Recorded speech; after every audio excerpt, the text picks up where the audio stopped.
ঈদ হচ্ছে আনন্দের একটা দিন। ঈদের দিন সবাই একসাথে বসে আড্ডা দিতে, খাওয়া দাওয়া করতে তো অনেক ভালো লাগে। ঈদ মানেই অনেক মজার মজার খাবার রান্নাবান্না করা আর সব ভাই বোন একসাথে বসে মজা মাস্তি করা। তো হ্যালো এভরিওয়ান, ঈদ মোবারক। কেমন আছেন সবাই?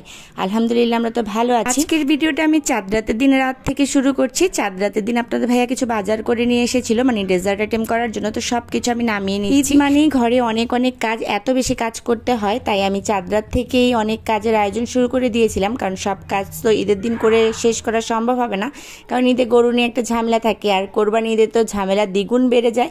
এদিকে আপনাদের ভাইয়ারা গরু নিয়ে ব্যস্ত থাকবে, অন্যদিকে আমি মেহমান নিয়ে ব্যস্ত থাকবো।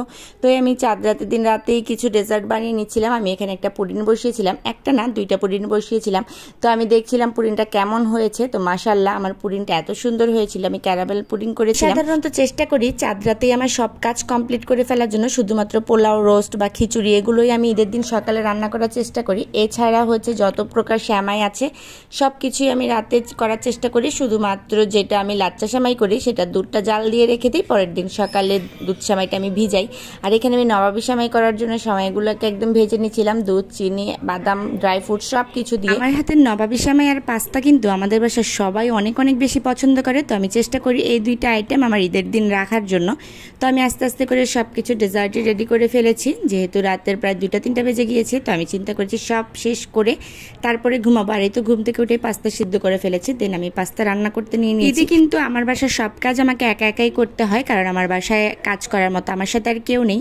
আমার নিজেকেই নিজের সংসারে সব কাজ করতে হয়। আর যেহেতু ঈদ, আমি আমার বাসার বুয়াকেও ঈদের ছুটি দিয়ে দিই, একদম ঈদের পরের দিন আসবে, তাই আর কি আমি নিজে নিজেই সব কিছু করার চেষ্টা করি। একটু কষ্ট হলেও আমি অনেকগুলো আইটেম করার ট্রাই করি, কারণ আমার কাছে অনেক ভালো লাগে যখন সবাই আসে বাসায় একটা একটা করে দেই, সবাই খেয়ে আমার প্রশংসা করে, সব কিছুই আমার ভালো লাগে। ঈদের দিন রান্না করতেও ভালো লাগে, খেতেও ভালো লাগে, খাওয়াতেও ভালো লাগে। কিন্তু ভাইরে ভাই, যে পরিমাণ থালা বাসন বের হয় এগুলো ধুতেই আমার ভালো লাগে না। এগুলো ধুতে ধুতেই অবস্থা খারাপ হয়ে যায়। কোনো কাজই আমার কাছে এত বেশি কষ্ট মনে হয় না যতটা কষ্ট মনে হয় থালা বাটি পরিষ্কার করা। তো যাই হোক, তারপর রান্নাবান্না শেষ করেছি। এদিকে তারা বাবা ছেলে এখন নামাজে চলে যাবে। আমার কাছে ঈদের দিন সকালে এই দৃশ্যটা দেখতে অনেক ভালো লাগে। তারা বাবা ছেলে একসাথে রেডি হয়ে তারপরে নামাজে চলে যায়। সাদার বাবা যখন রাস্তা দিয়ে নামাজে যায়, যত দূর পর্যন্ত দেখা যায়, যদিও ভালোভাবে দেখা যায় না, তারপরে তত দূর পর্যন্ত আমি তাকিয়ে থাকি। এই দৃশ্যটা আমার ঈদের দিন এত বেশি ভালো লাগে দেখতে।